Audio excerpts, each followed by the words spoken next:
ഇത് Manjappura mass Motors എന്നായിരുന്നു നമ്മുടെ ഹോണ്ട യൂണിക്കോൺ വണ്ടി.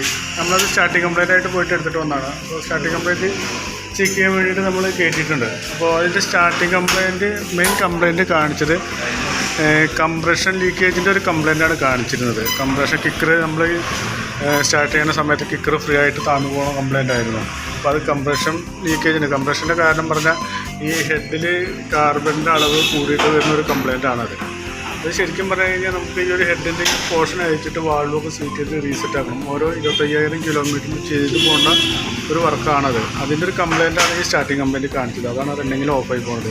ആ സമയത്ത് കിക്കർ ഫ്രീ ആയിട്ട് വെറുതെ താണു പോകും. പിന്നെ ഒരു അരമണിക്കൂർ ഒന്ന് തണുത്ത് കഴിയുമ്പോൾ അടിച്ച് കഴിഞ്ഞാൽ വീണ്ടും വണ്ടി സ്റ്റാർട്ടായിക്കോളും.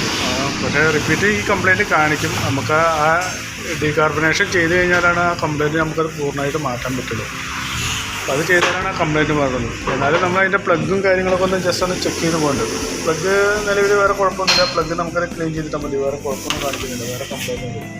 പിന്നെ അതുപോലെ എഞ്ചിൻ ഓയിൽ ചെക്ക് ചെയ്ത് കഴിഞ്ഞപ്പോൾ എഞ്ചിൻ ഓയിൽ അല്പം ലെവൽ കുറവുണ്ട്. അപ്പോൾ അതൊന്ന് ടോപ്പപ്പ് ചെയ്യാം. എഞ്ചിൻ ഓയിൽ അല്പം ലെവൽ കുറവുണ്ട്, അതൊന്ന് ടോപ്പപ്പ് ചെയ്യാം. പിന്നെ അതുപോലെ തന്നെ അതിൻ്റെ അത്യാവശ്യം ചെയിനും ബ്രേക്കൊക്കെ ഒന്ന് ടൈറ്റ് ചെയ്തിട്ടൊന്ന് റീസെറ്റ് ആക്കാം കേട്ടോ. ചെയിനും ബ്രേക്കൊക്കെ ഒന്ന് ചെക്ക് ചെയ്തിട്ട്